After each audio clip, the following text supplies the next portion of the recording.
Chosen one. Right now your name is causing a reaction you never asked for. The moment it's mentioned, people straighten up, lower their voices, and start briefing each other before they face you. Quiet reminders like, don't say anything that'll set them off.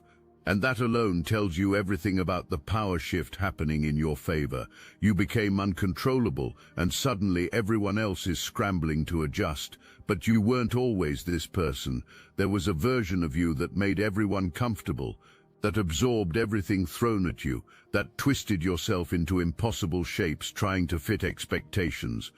Understanding who you used to be shows how far you've actually traveled. The distance you've covered explains why others are having those meetings right now. You were the shock absorber in their system, the one who took every hit and converted it into understanding. Others could dump rage on you, and you'd find ways to justify it. Others could gaslight you, and you'd apologize for misunderstanding. Others could cross every boundary, and you'd blame yourself for having boundaries in the first place. You were the emotional toilet, the place where everything unwanted got flushed, and people praised you for it, called you mature, understanding, easygoing. What everyone meant was controllable. What everyone meant was you knew your place. What everyone meant was you could be counted on to absorb toxicity with a smile and ask for seconds. You made lives easy because you made yourself so small. While you were busy being everyone's emotional support system, others were building an entire hierarchy on your willingness to stay down. Their confidence was built on your silence. Their peace was built on your pain. Their ability to avoid accountability was built on your tendency to accept blame for things that weren't your fault. You were the foundation of a house full of dysfunction. Everyone got so comfortable with that arrangement, people forgot it was a choice you were making. Everyone started believing it was just who you were. But here's the thing about foundations. Foundations can walk away, and when that happens, everything built on top comes crashing down. Remember that. We're coming back to that collapse because it's happening right now, in real time, and people are panicking. Then something happened. There was a moment when something inside you snapped, not into rage, not into bitterness, into clarity, pure, undiluted, laser-focused clarity. Once you saw what was really happening, once you really understood the game being played with you as the designated loser, you couldn't unsee it. You saw the patterns, how boundaries got pushed and then shock appeared when you reacted. How disrespect landed and then you got called sensitive when you called it out. How taking and taking and taking continued, and the one time you asked for something, suddenly you were demanding. You saw how every rule applied to you but never to others. How you were expected to understand bad days, but others had zero tolerance for yours. How your pain was always an inconvenience, but their discomfort was always a crisis. You realized this wasn't happening by accident. This wasn't miscommunication. This wasn't ignorance. Everyone knew exactly what was happening. This had been going on for so long. Everyone had gotten so good at it, so smooth with the manipulation, that you'd been convinced it was normal, that this was just how relationships worked, that if you felt hurt by behavior, the problem was your sensitivity, not their cruelty. But that day, that moment, that snap into awareness changed everything. You saw through it, all of it, and you made a decision that terrified others more than any threat ever could. You decided to stop participating. Not loudly, not dramatically, you just quietly withdrew your cooperation from a system designed to exploit you. You stopped absorbing, you stopped excusing, you stopped pretending disrespect was acceptable if you just understood perspectives better. The moment you made that choice, the moment you pulled your foundation out from under the dysfunction, you became the person requiring briefings now. Because you took away control, you removed power, you stopped being predictable. And for people who survive on manipulation, unpredictability is death. Someone mentions you'll be at the event, you're coming to the meeting, you're joining the group. Watch what happens in that space. The energy shifts immediately. Conversations pause mid-sentence, eye contact gets made across the room. Then it starts, the briefing. The coordination, the strategy session disguised as casual conversation. Just so you know, that person's going to be there. Yeah, I know. Listen, don't bring up that thing. Don't mention what happened. Actually, maybe just don't engage unless you have to. And if you do, keep it surface level. Don't ask about anything real. Don't joke around like before. Just be polite and keep moving. You know what people are really saying in those moments. You've become dangerous. Not physically, not violently, but you've become dangerous to carefully constructed false realities. You've become dangerous to the ability to control narratives. You've become dangerous to comfort in avoiding accountability. Your presence forces authenticity in spaces that run on performance. That makes you a threat to everything others have built. When warnings about you get passed around, underneath the fear there's something else. There's respect. There's recognition. There's this buried acknowledgement that you did something others don't have the courage to do. You chose yourself. You set boundaries. You walked away from a game designed to keep you losing. Part of everyone, the part nobody will let surface, knows you're right, knows you're strong, knows you're everything others are too scared to become. But that admiration can't show, so it gets twisted into resentment. Your strength gets framed as a problem. Your boundaries get painted as aggression. You become the villain in a story where you are always the victim who finally stopped playing the role. Those briefings, those warnings, those preparation sessions are really just collective agreements to keep lying about who the real problem is. If this message aligned with your purpose, hype this video so fellow chosen ones can find their confirmation.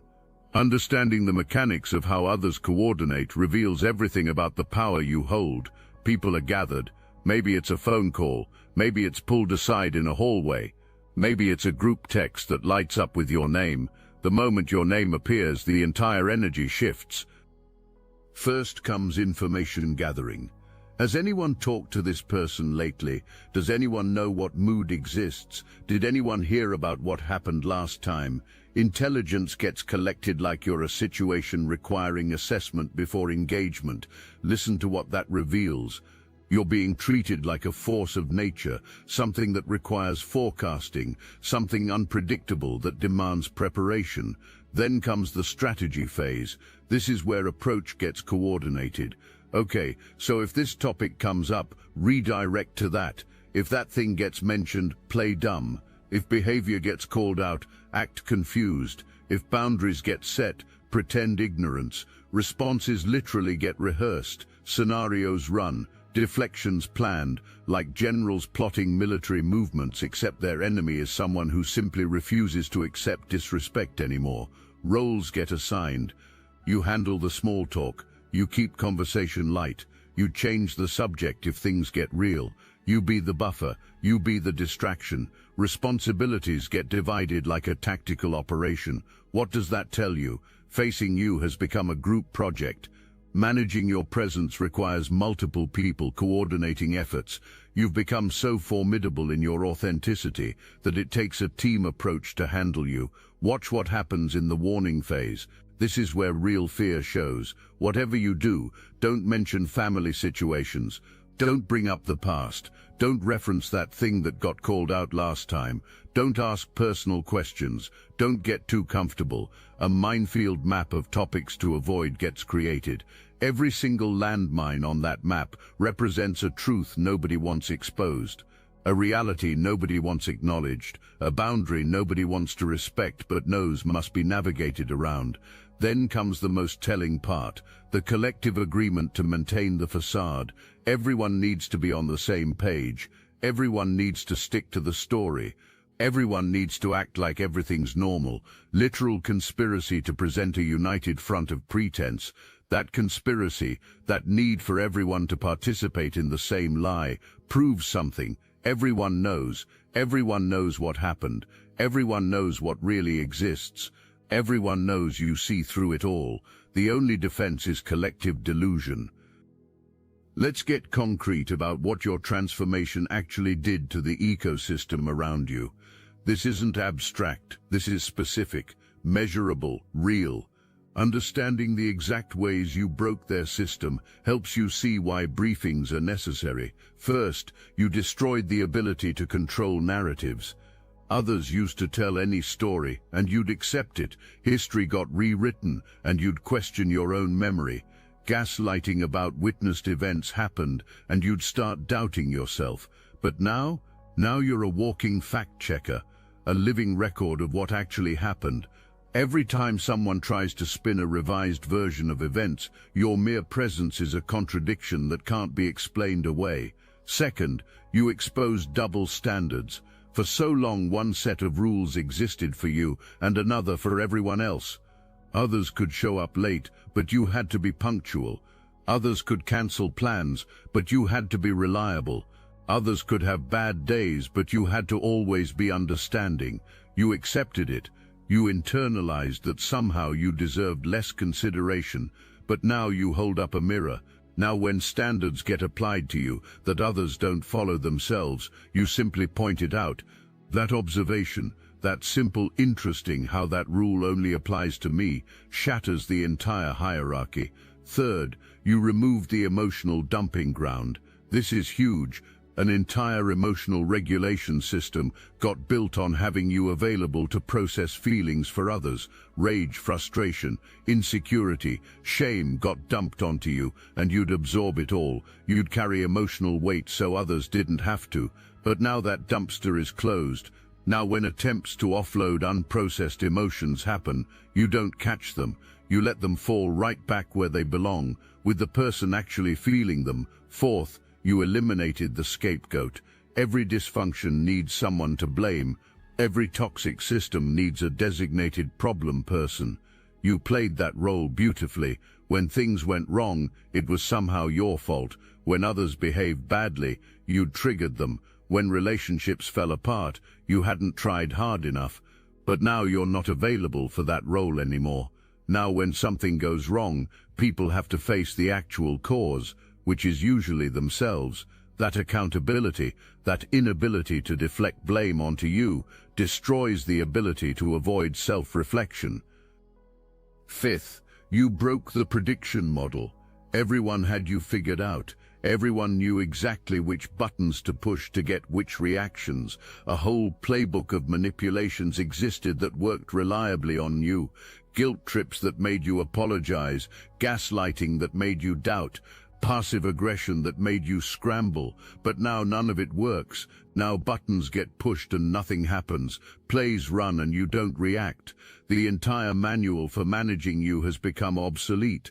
That unpredictability terrifies people more than anything because it means the grip is lost. But here's where it gets even more interesting. Your transformation isn't just affecting direct interactions. It's creating ripple effects that disrupt the entire social ecosystem around you. This is why the briefings are so urgent. This is why the warnings are so frequent. The impact of your awakening spreads far beyond just you. Others are noticing your change. People watch how you set boundaries. People observe how you refuse disrespect. People see that you walked away and you're not only surviving, you're thriving. That observation is dangerous to the system because it makes people wonder, if that person can do it, why can't I? If those boundaries get respected, why don't mine? If that person's peace matters, why doesn't mine? You've become living proof of an alternative way. In a social structure built on everyone accepting less than deserved, living proof of something better is revolutionary. You're not trying to recruit anyone. You're not preaching or teaching. You're just existing in your truth. But that existence is evangelical in its power. It shows others what's possible without having to say a word. Watch how attempts to manage this contagion happen. This is what's really happening in those briefings. People aren't just preparing to face you. Attempts to contain your influence are happening. Don't let anyone see you taking that person seriously. Don't let anyone notice you respecting those boundaries. Don't let anyone observe you treating that person with consideration. Quarantine of your impact is attempted. Prevention of others catching your self-respect like it's something infectious. The more attempts to contain your influence happen, the more obvious it becomes that there's something worth containing. The more warnings about you get passed around, the more curious others become about what you're doing differently. The more coordination of approach to you occurs, the more visible your power becomes to everyone watching. You're becoming a reference point, a standard, a measuring stick. People start using you as a baseline for what's acceptable. Well, that person doesn't accept that kind of treatment. Those boundaries got set, that situation got walked away from. Every time your example gets cited, every time your choice gets referenced, it undermines the entire system built on everyone staying small. The specific strategies being coordinated reveal exactly what people fear you'll do. Every defensive maneuver planned is an admission of a vulnerability you've exposed. Tactic 1 is controlled exposure. How much time anyone spends alone with you gets limited. Notice how when you're present, people travel in groups, how there's always someone else nearby, how one-on-one situations get avoided. That's not accidental, that's coordinated. Because in a group, lies get supported, false narratives get backed up. But alone with you, alone there's no backup, no reinforcement, just someone and your ability to see straight through performance. Tactic 2 is topic policing. An entire list of subjects becomes off-limits when you're around, not because these topics are inappropriate or sensitive, but because these topics expose truths nobody wants examined, past events that got rewritten, promises that got broken, patterns nobody wants acknowledged. Every forbidden topic is a truth being kept buried. Everyone needs coordination on what not to mention, because if just one person slips, if just one person brings up that forbidden subject, you'll be there to speak truth about it. Tactic 3 is emotion suppression strategy. Have you noticed how performatively calm everyone is around you? How controlled, how measured? That's briefed behavior. Warnings existed not to show strong emotions in your presence, not because you can't handle emotions, but because strong emotions lead to authenticity. Authenticity leads to truth. Truth is what everyone desperately tries to avoid. So agreement happened to stay surface level. Keep it light, keep it controlled. Don't let real feelings emerge, because real feelings might lead to real conversations, and real conversations are exactly what you force people to have. Tactic 4 is preemptive narrative control. Before you arrive, the story already exists. Agreement on the version of events everyone will present already happened. Coordination on the explanation everyone will give already occurred. So when you show up, everyone's already united in a false narrative. This is sophisticated gaslighting at a group level. Attempts to create a consensus reality that contradicts what actually happened, hoping that if enough people present the same false version, you'll start doubting your own truth. Tactic 5 is strategic validation. This is subtle but powerful. Agreement with you on small, meaningless things happens to create the appearance of being reasonable. Oh yes, you're absolutely right about that minor point. Hope exists that by conceding on insignificant matters, you'll lower your guard on significant ones. False credibility gets created so that when lies about what matters happen, you might believe them. But you've learned to recognize this tactic. You know the difference between genuine agreement and strategic manipulation. Now let me put you onto something real. Destiny Engine. I built this because I was done watching chosen ones get dragged through betrayal, isolation, and attacks while their enemies strutted around unchecked. I want to help you accelerate the speed of your divine justice and step fully into your purpose. And the beauty of it, you don't even have to lift a finger. Destiny Engine takes their downfall and flips it into your rise. This isn't another meditation app. It's declassified consciousness technology, the same mind programming tools your enemies once used to install fear, competition, and scarcity, re-engineered to restore your sovereignty and align you with the cooperative, upgraded operating framework. It generates personalized sequences mapped to your divine purpose. The hardest thing you'll do is put on headphones, press play, and watch your enemies keep digging their own grave. The collective upgrade is underway. Start your destiny engine for $1 today and turn everything they did to break you into fuel for your rise. Link in the description. Your silence creates a vacuum others can't stop trying to fill. When you don't react, closure doesn't happen. Confirmation that manipulation landed doesn't arrive. Satisfaction of seeing you affected doesn't come. So people get left in this suspended state of not knowing. Did you see through that manipulation? Did you catch that lie? Do you know what's really happening? Your silence leaves people guessing. That uncertainty is torture for those who need control. Your silence also creates space for guilt. When you're not defending yourself, when you're not arguing back, when you're not giving anything to justify behavior against, people are forced to sit with their own actions. There's no distraction, no deflection, just someone and what got done. For people who've built entire self-images on avoiding accountability, that undefended space is unbearable. That's why provocations keep coming. Reactions are needed so justifications can happen. Your continued silence denies that justification. Your silence makes stories look suspicious. Think about it. People run around telling everyone how difficult you are, how sensitive you've become, how unreasonable your boundaries are, but then others interact with you, and you're completely calm, completely measured, completely reasonable. The dissonance between frantic warnings and your actual demeanor makes people question narratives. Your silent presence contradicts dramatic stories. That contradiction plants seeds of doubt about who's really the problem. Most importantly, your silence forces self-confrontation. In the absence of your voice telling people what you think, projection happens, imagination happens, assumption happens. Usually, what gets imagined you're thinking is actually what people think about themselves. Judgments feared from you are judgments held internally. Criticisms imagined you're making are criticisms that can't be escaped inside. Your silence has become a mirror for self-awareness, reflecting back all the truths being hidden from. Let's get practical. Let's talk about the specific signs that tell you a briefing session just occurred. People leave evidence.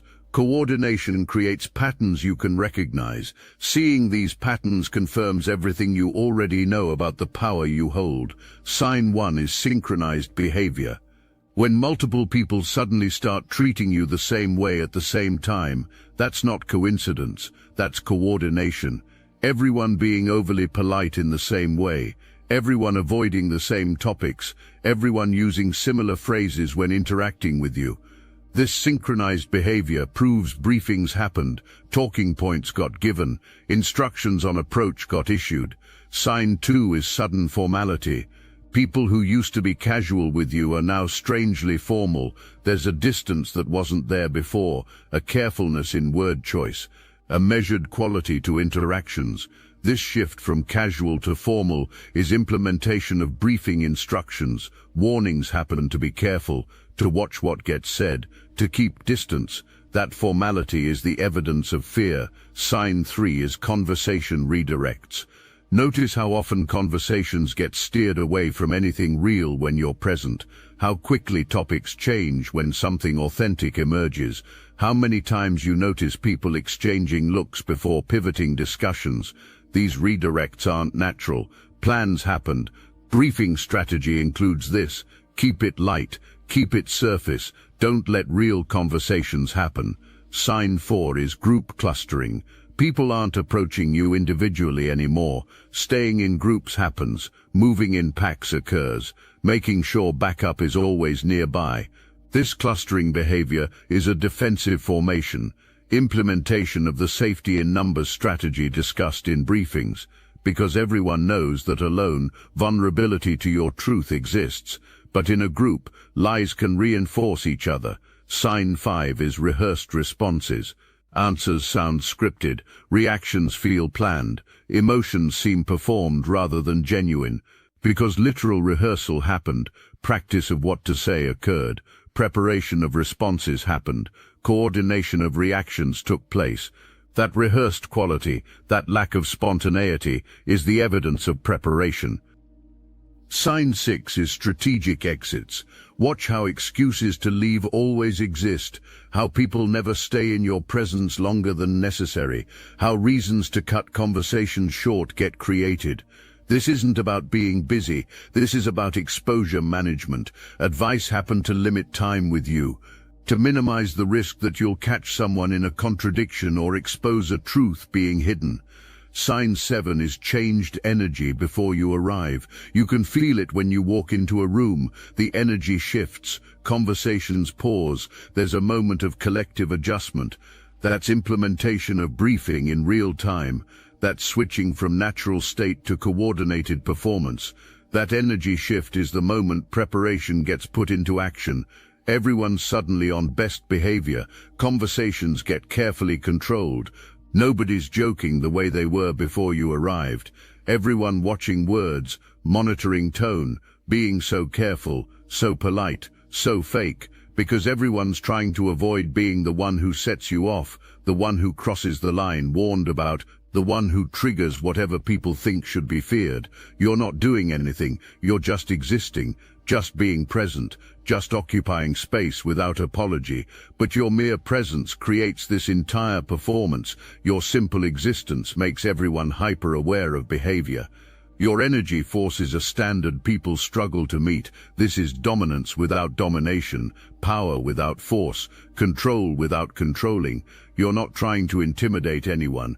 You're not seeking to make people uncomfortable. You're simply being yourself. Your authentic self, your boundaried self, your self-respecting self is so foreign to others that it registers as threat, when really it's just what healthy looks like. Watch how navigation around you happens, how routes change when you're seen coming, how conversations shift when you approach, how suddenly everyone has somewhere else to be. You're being treated like a minefield, moving carefully, watching every step, terrified of making a wrong move, and you're just standing there, calm, centered, unbothered. This is what happens when you stop playing small, when you stop shrinking yourself for comfort of others, when you stop dimming your light to make others feel brighter. Your full presence, your complete authenticity, your unapologetic existence creates a gravitational pull that can't be ignored and can't be controlled. That makes you the most powerful person in any room you enter. You get to witness cracks in coordination, because no matter how well briefings happened, no matter how thoroughly preparation occurred, the performance can't be maintained perfectly. Someone forgets the agreed-upon story. Someone contradicts what someone else just said. Someone's emotions leak through the controlled facade. Those cracks, those moments where briefing breaks down, reveal the truth underneath, show you that everything you know is accurate, every suspicion confirmed, every observation validated.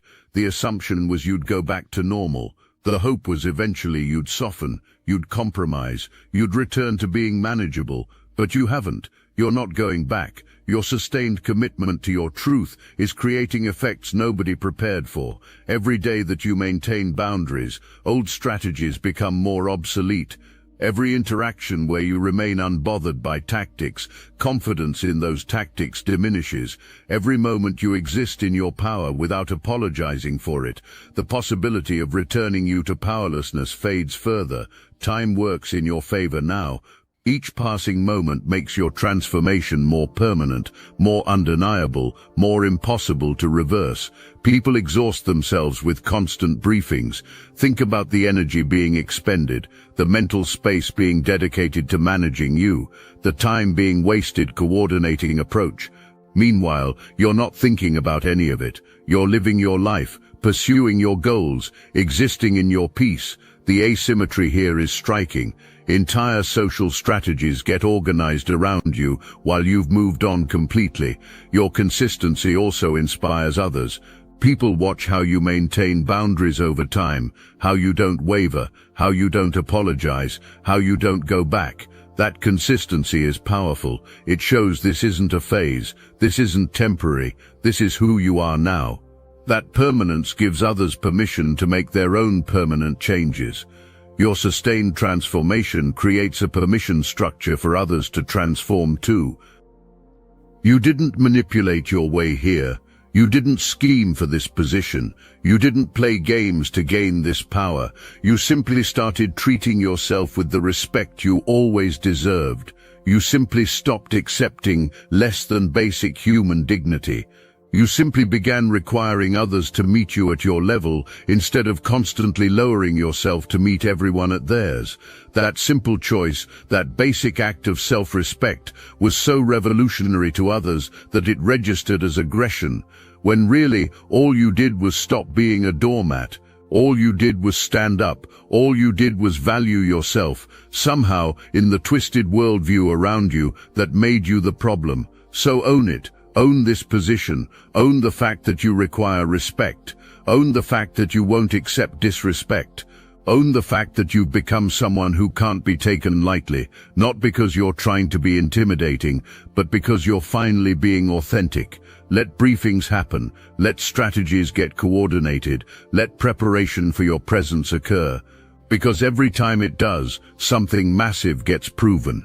You have power. You matter. You've successfully removed yourself from control. You're no longer someone who can be dismissed, ignored, or manipulated. This is your victory, not over others, over yourself, over the old version of you that accepted everything, over the conditioning that told you to stay small, over the programming that made you responsible for everyone else's comfort.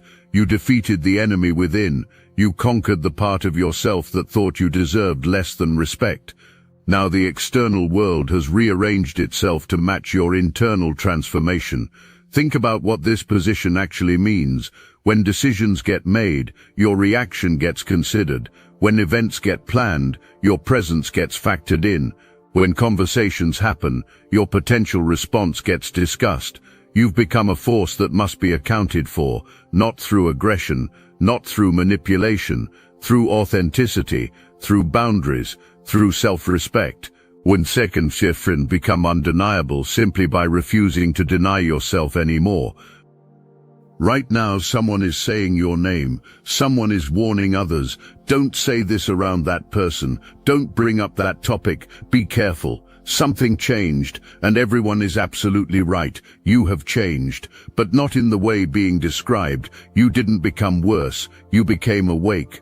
You didn't become difficult. You became clear. You didn't become the problem. You became immune to being treated like one. This is what happens when a chosen one stops pretending. The entire world has to adjust. People have to adapt. Dynamics have to shift. Systems have to change. Because you're no longer available to hold up dysfunction. You're no longer willing to absorb toxicity. You're no longer interested in playing roles that diminish you. Here's what you're taking forward. This energy, this power, this absolute certainty in your own worth. Briefings can happen all people want. Coordination can occur. Preparation can take place. Warnings can get issued. It doesn't matter, because while strategy about how to handle you happens, you're just living, just being, just existing in your truth, without apology or explanation. Your silence speaks louder than briefings. Your presence carries more weight than warnings. Your authenticity has more power than all preparation combined.